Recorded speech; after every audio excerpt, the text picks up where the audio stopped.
जय जगन्नाथ पिलाने तुमको मो यूट्यूब चैनल लिपो क्लासेस को स्वागत। तो आज वीडियो पिलाने देखिए कि मोर unit 1 ethics and value 1 mark important question. तो पूर्व वीडियो पिलाने देखी आम एमसीक्यू गुड़िक। तो आज आम माने गोटे वाक्य उत्तर दियो से क्वेश्चन गुड़िक आम देखा अब आम ट्राए करेंगे कि निजे निजे केमती आम सल्व कर केतोटा क्वेश्चन। तो निजे निजे ट्राए करेंगे किछिटा बाकी आम देखी ना। तो आउ डेरी नक चल पे क्लास 2 स्टार्ट करवा और देखा। तो देखो पे आम प्रथम क्वेश्चन दिला कि नैतिकतार सार तत्व कहले कौन बुझ बा एथिक्स एसेंस ऑफ एथिक्स माने कौन। तो देखो नैतिकतार सार तत्व होची बा तार अर्थ होची मानवीय आचरण सठिकता और भूल मध्य प्रभेद करने जहाँ समाज में श्रृंखला और मूल्यबोध रक्षा करें।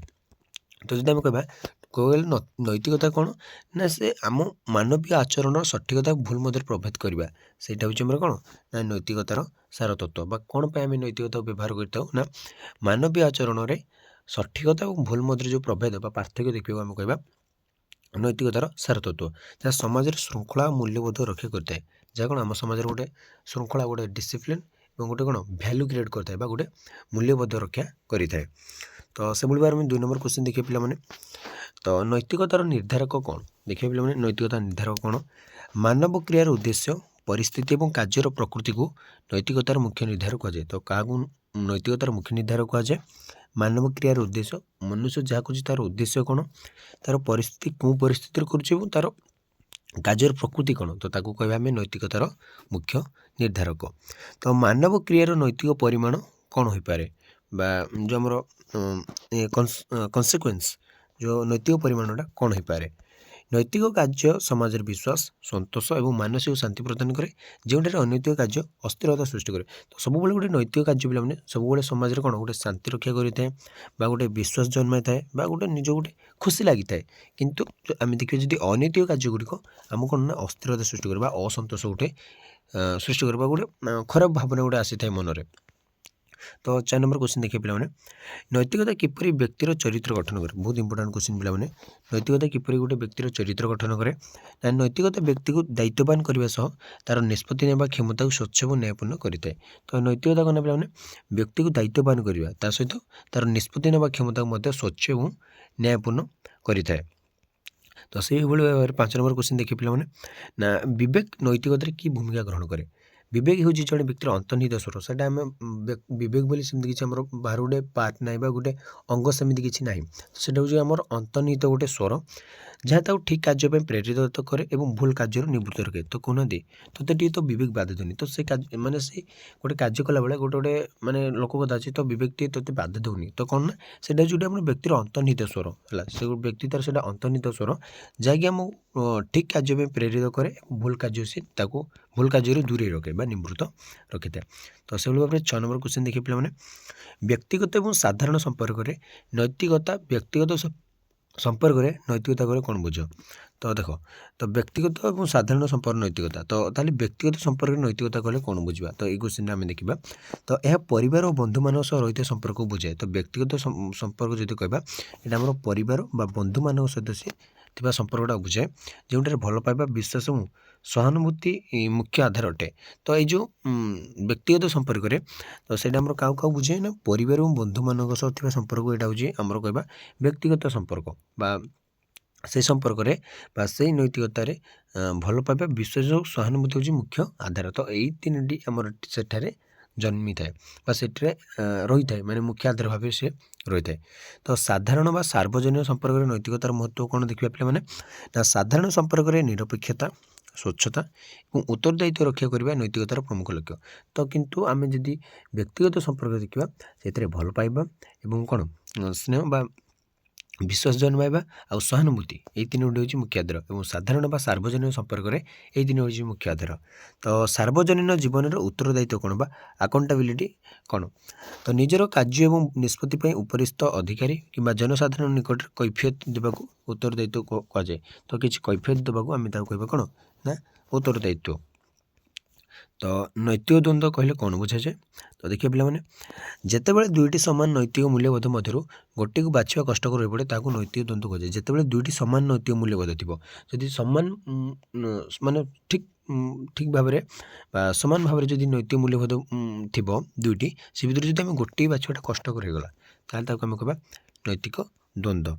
तो पेशादार नैतिकता कहले कौन बुझा प्रोफेशनल एथिक्स कौन ना निजर वृत्ति कि कार्य क्षेत्र में पालन कर नियमावली और आदर्श को पेशादार नैतिकता कहुए। तो पे देख ये से कौन कहला ना जो नियमावली और जो आदर्श ये दुईटा हूँ मेन जिनस कौटे आमर पेशादार नैतिकतार।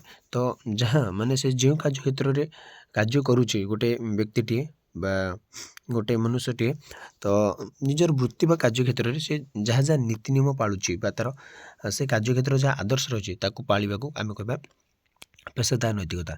सहनशीलता कहले कौन बुझे तो सहनशीलता बा टॉलरेंस कहले कौन बुझे अन्य मानकर मतामत धर्म और विश्वास को सम्मान देवा और विभिन्नता मध्य धैर्य रखा सहनशीलता कहुए। माने समस्त मतामत को निज मतामतटा ही ठीक बोली आम के कहवा नहीं अन्य मानकर मतामत को सम्मान देवा अन्य धर्म को सम्मान देवा अन्य विश्वास को सम्मान देवा और विभिन्नता मध्य गोटे धैर्य रखार जो भावटा रही धैर्य रखार जो गुणटा ताको आम कहबा सहनशीलता। पे मैंने ये गुणटा समस्त पाखे रही ना धैर्य सहित कार्य कर शक्तिटा समस्त पाखे न थाए तो जहाँ पाखे थाए कि यहाँ समस्त पाखे रहा उचित जो टॉलरेंस बा सहनशीलता।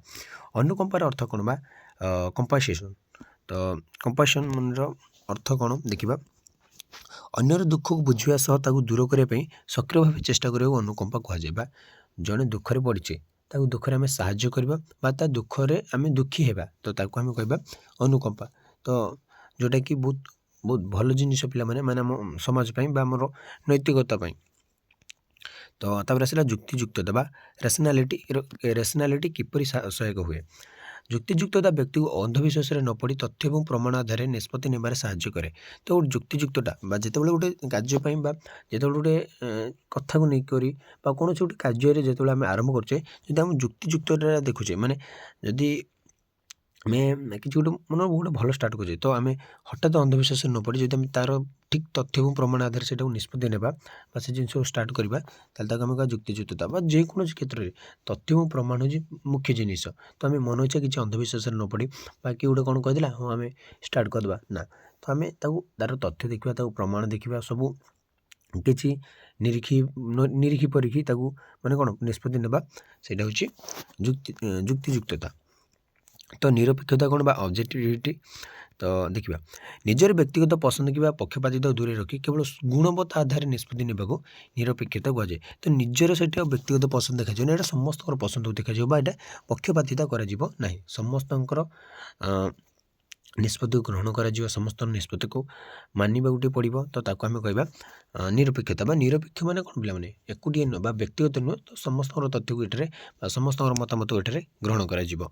तो वैज्ञानिक मनोभाव कौन बा वैज्ञानिक मनोभावर लक्ष्य कौन बा साइंटिफिक एटीट्यूडर लक्ष्य कौन देखा प्रश्न पचार परीक्षण करने और कार्य कारण संपर्क खोजे प्रकृत सत्य जाना हूँ वैज्ञानिक मनोभाव।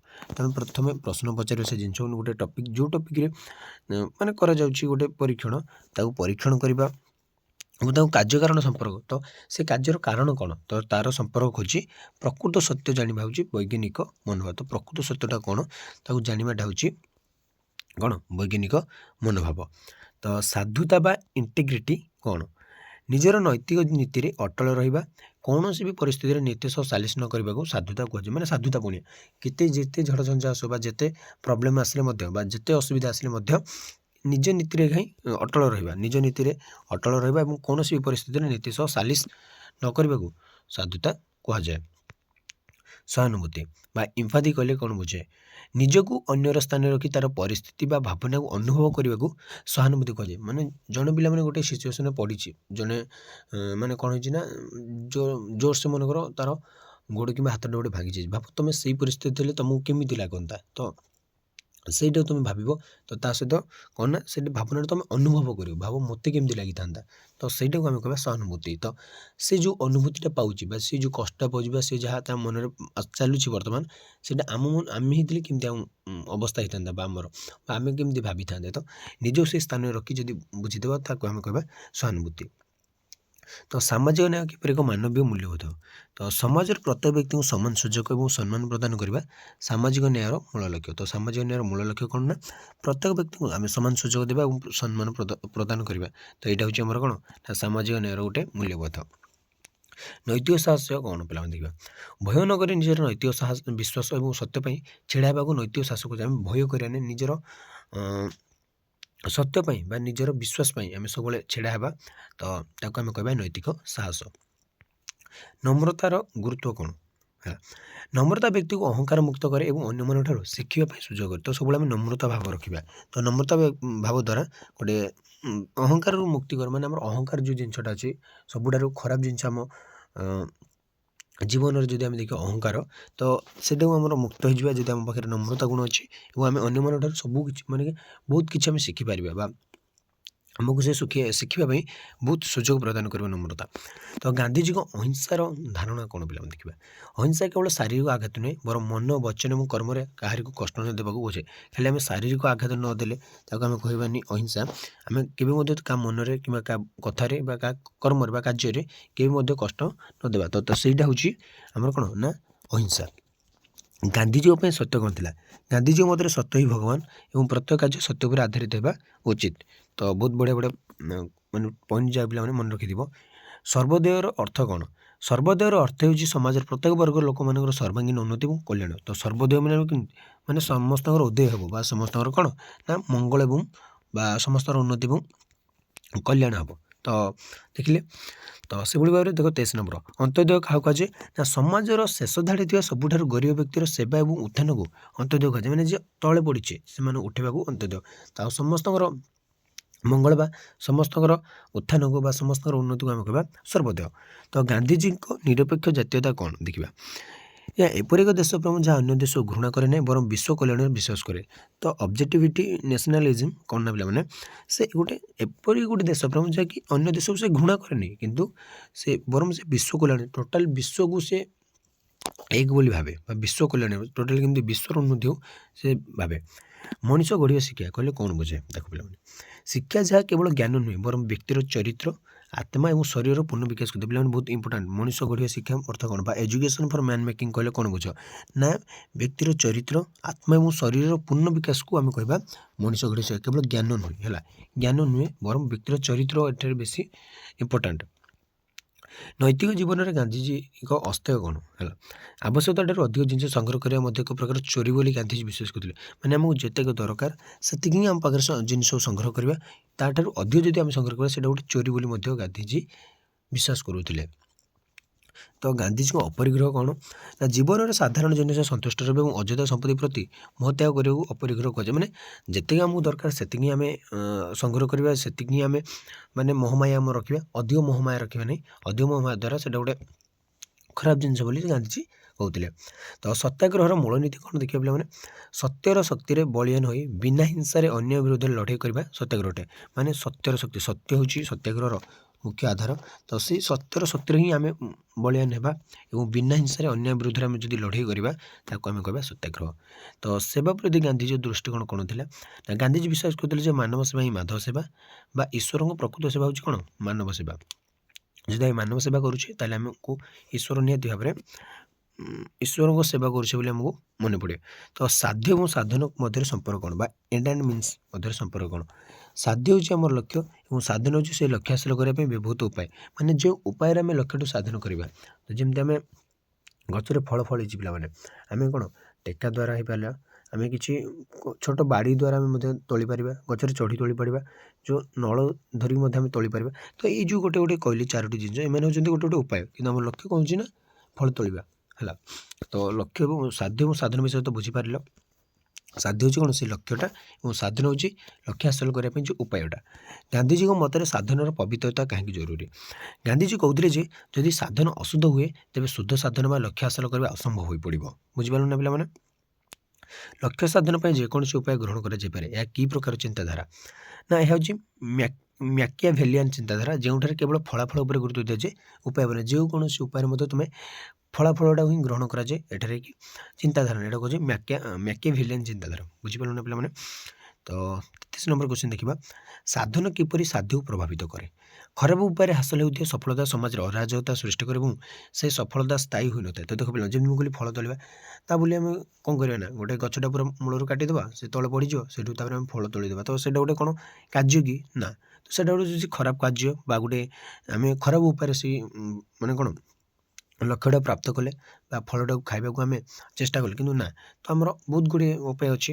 ତ ସେଥିପାଇଁ ସେ କେବଳ ସ୍ଥାୟୀ ହୋଇନଥାଏ। ତ ଆଜି ଖାଇଦେଲେ ତା ପରଦିନ ଆମେ ଖାଇପାରିବାନି। ଯଦି ଗଛଟା ଥାଆନ୍ତା ତ ଭାବିଲୁ, ତ ସେଥିପାଇଁ ଗୋଟେ ଖରାପ ଉପାୟରେ ନ କହିକି ଗୋଟେ ସଫଳତାଟା ମାନେ ଖରାପ ଉପାୟରେ ହୋଇଥିବା ସଫଳତାଟା ସେଇଟା ସମାଜରେ କ'ଣ ଗୋଟେ ଅରାଜକତା ସୃଷ୍ଟି କରେ ଏବଂ ସେ ସଫଳତା ସ୍ଥାୟୀ ହୋଇନଥାଏ, ମାନେ କମ୍ ଦିନ ପାଇଁ ସେଇଟା ରହିଥାଏ। ତ ଗୁଣାତ୍ମକ ଜୀବନ ପାଇଁ ସାଧନର ଭୂମିକା କ'ଣ ଦେଖିବା ପିଲାମାନେ। ନୈତିକ ଏବଂ ନ୍ୟାୟପୂର୍ଣ୍ଣ ସାଧନ ଜରିଆରେ କାର୍ଯ୍ୟ କଲେ ଜୀବନରେ ଆତ୍ମସନ୍ତୋଷ ଓ ସମ୍ମାନ ମିଳିଥାଏ। ତ ନୈତିକ ସାମାଜିକୀକରଣ କ'ଣ ପିଲାମାନେ ଦେଖିବା ନା, ପରିବାର, ବିଦ୍ୟାଳୟ ଏବଂ ସମାଜ ମାଧ୍ୟମରେ ଜଣେ ଶିଶୁ ଯେଉଁ ନୈତିକ ଶିକ୍ଷା ଲାଭ କରେ ତାକୁ ନୈତିକ ସାମାଜିକୀକରଣ କୁହାଯାଏ। ମାନେ ସେ ପରିବାରରୁ କିଛି ଶିକ୍ଷା ଲାଭ କରେ, ବିଦ୍ୟାଳୟରୁ ଏବଂ ସମାଜ ମଧ୍ୟରୁ। ତ ଯେଉଁ ଶିଶୁ ମାନେ ଯେଉଁ ନୈତିକ ଶିକ୍ଷାଟା ଲାଭ କରେ ଜଣେ ଶିଶୁ, ତ ତାକୁ ଆମେ କହିବା ନୈତିକ ସାମାଜିକୀକରଣ। ତ ଲୋକସେବା ମୂଲ୍ୟବୋଧ କ'ଣ ପିଲାମାନେ, ସାଧାରଣ ଲୋକଙ୍କ ସେବା ପାଇଁ ସମର୍ପଣ, ନିରପେକ୍ଷତା ଏବଂ ଦୁର୍ନୀତିମୁକ୍ତ ଆଚରଣକୁ ଲୋକସେବା ମୂଲ୍ୟବୋଧ ବୋଲି ଆମେ କହିବା। ତ ପିଲାମାନେ କେତେଟା ଏତେ ଇମ୍ପୋର୍ଟାଣ୍ଟ ବି ନାହିଁ, ବଟ୍ ଗୋଟେ ବହୁତ ଇମ୍ପୋର୍ଟାଣ୍ଟ ବି କ୍ୱେଶ୍ଚିନ୍ ଏଠାରେ ଅଛି। ସାମ୍ପ୍ରତିକ ସମାଜର ପରିବେଶ ନୈତିକତା କ'ଣ? ତ ଏଇଟା ଏତେ କିଛି ଇମ୍ପୋର୍ଟାଣ୍ଟ ନାହିଁ, ଏଗୁଡ଼ିକୁ ନ ଦେଖିଲେ ବି ଚଳିବ। ତ ଭାବନାତ୍ମକ ବୁଦ୍ଧି ବା ସୂଚନା ଅଧିକାର ଏବଂ ନୈତିକତା ମଧ୍ୟରେ ପାର୍ଥକ୍ୟ କ'ଣ? ଏଗୁଡ଼ିକ ଏତେ ଇମ୍ପୋର୍ଟାଣ୍ଟ ନୁହଁ, ବାସ୍ ଦେଖିନେବା ଖାଲି, ବାସ୍। ହଉ, ତ ଏଇଠି ଦେଖିବା ପିଲାମାନେ, ନ୍ୟାୟପୂର୍ଣ୍ଣ ସମାଜ ଗଠନ ନୈତିକତାର ଭୂମିକା କ'ଣ? ନା, ନୈତିକତା ସମସ୍ତଙ୍କ ପାଇଁ ନିୟମ ବା ସମାନ ନିୟମ ଏବଂ ସୁଯୋଗ ସୃଷ୍ଟି କରି ସମାନ ନିୟମ ସମାନ ସୁଯୋଗ ସୃଷ୍ଟି କରି ଶୋଷଣମୁକ୍ତ ସମାଜ ଗଠନରେ ସେ ସହାୟକ ହୁଏ। ଶୋଷଣମୁକ୍ତ, ଯେଉଁଟାରେ କି ଶୋଷଣ ଜମାରୁ ମଧ୍ୟ ନଥାଏ ହେଲା। ଶୋଷଣ କରିବା ମିନ୍ସ ପିଲାମାନେ ଜଣକୁ ଆମେ କ'ଣ ତାର ସ୍ୱାଧୀନତାକୁ ନିଜ ହାତକୁ ଆଣିବା, ତ ତାକୁ ଆମେ କହିବା ଶୋଷଣ କରିବା ବୋଲି। ତ ଗାନ୍ଧିଜୀଙ୍କ ନଈତାଲିମର ମୁଖ୍ୟ ଉଦ୍ଦେଶ୍ୟ କ'ଣ? ଯେଉଁ ନଈତାଲିମ ଶିକ୍ଷା ଥିଲା, ତ ତାର ଉଦ୍ଦେଶ୍ୟ କ'ଣ? ନା, କାମ କରିବା ସହିତ ଶିକ୍ଷା ଗ୍ରହଣ କରିବା ଏବଂ ବୃତ୍ତିଗତ କୌଶଳ ବିକାଶ କରିବା ଏହାର ମୁଖ୍ୟ ଲକ୍ଷ୍ୟ। ମାନେ ସେ ସବୁବେଳେ ମାନେ କ'ଣ ପିଲାମାନେ ବୃତ୍ତିଗତ କୌଶଳକୁ ସେ ବିକାଶ କରିବାକୁ ସବୁବେଳେ ଚେଷ୍ଟା କରୁଥିଲେ ଏବଂ କାମ କରିବା ସହିତ ସେ ଶିକ୍ଷା ଗ୍ରହଣ କରିବାକୁ ଅଧିକ ସେ ପ୍ରାୟୋରିଟି ଦେଉଥିଲେ। ବ୍ୟକ୍ତିଗତ ସ୍ୱାର୍ଥ ଏବଂ ସାଧାରଣ ସ୍ୱାର୍ଥ ମଧ୍ୟରେ ଦ୍ୱନ୍ଦ୍ୱ କିପରି ଦୂର କରାଯାଇପାରିବ? ନା, ନୈତିକତାର ପ୍ରୟୋଗ ଏବଂ ସମାଜର ପ୍ରତି ନିଜର ଦାୟିତ୍ୱ ବୁଝିବା ଦ୍ୱାରା ଏହି ଦ୍ୱନ୍ଦ୍ୱକୁ ଆମେ ଦୂର କରିପାରିବା।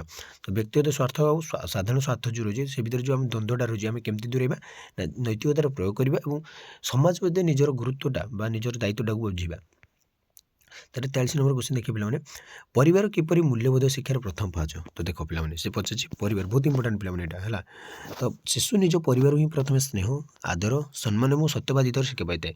ଯଦି ସେ ମାନେ ପରିବାରଟା ଟିକେ ଖରାପ ପରିବାର ପଡ଼ିଗଲା ନା ପିଲାମାନେ, ତ ସେ ଶିଶୁଟି ଆପେ ଆପେ ଖରାପ ହୋଇଯିବ। ତ 43 ନମ୍ବର ଦେଖିଲେ। ତ 44 ନମ୍ବର ଦେଖିବା, ଡିଜିଟାଲ ଯୁଗରେ ନୈତିକତାର ମହତ୍ତ୍ୱ କ'ଣ? ତ ଆଜିକାଲି ଯେଉଁ ଡିଜିଟାଲ ଯୁଗ, ତ ତା ସେଥିରେ ନୈତିକତାର ମହତ୍ତ୍ୱ କ'ଣ? ନା, ଅନ୍ୟର ବ୍ୟକ୍ତିଗତ ଗୋପନୀୟତାକୁ ସମ୍ମାନ ଦେବା ଏବଂ ସାଇବର ଜଗତରେ ସତ୍ୟ ଓ ନ୍ୟାୟ ରକ୍ଷା କରିବା ପାଇଁ ନୈତିକତା ଅପରିହାର୍ଯ୍ୟ। ପିଲାମାନେ ବହୁତ ଇମ୍ପୋର୍ଟାଣ୍ଟ କ୍ୱେଶ୍ଚିନ୍ ଏଇଟା ମଧ୍ୟ। ତ ମାନେ କ'ଣ, ଯେଉଁ ଗୋପନୀୟତା ବା ପ୍ରାଇଭେସି ମେଣ୍ଟେନ୍ କରିବା, ଜଣେ ତୁମକୁ ଯଦି କିଛି ପ୍ରାଇଭେଟ୍ ଫଟୋସ୍ ବା କିଛି ପ୍ରାଇଭେଟ୍ ଡକୁମେଣ୍ଟସ୍ ସେଣ୍ଡ କରିଥିବେ, ତ ତୁମେ ସେଇଟା ସବୁବେଳେ ଗୋପନୀୟ ରଖିବ ଏବଂ ଯେଉଁ ସାଇବର ଜଗତରେ ସବୁବେଳେ ସତ୍ୟ ଓ ନ୍ୟାୟ ରକ୍ଷା କରିବା, ସେଇଟା ହେଉଛି ଡିଜିଟାଲ ଯୁଗରେ ନୈତିକତାର ମହତ୍ତ୍ୱ। ତ ଆଜି ପାଇଁ ପିଲାମାନେ କ୍ଲାସ୍ଟିକୁ ମୁଁ ଏଠି ରଖୁଛି। ପରବର୍ତ୍ତୀ କ୍ଲାସ୍ରେ ମୁଁ 2 ମାର୍କ କ୍ୱେଶ୍ଚିନ୍ କିଛି ଆଣିବି। ତ ରହୁଛି। ଜୟ ଜଗନ୍ନାଥ।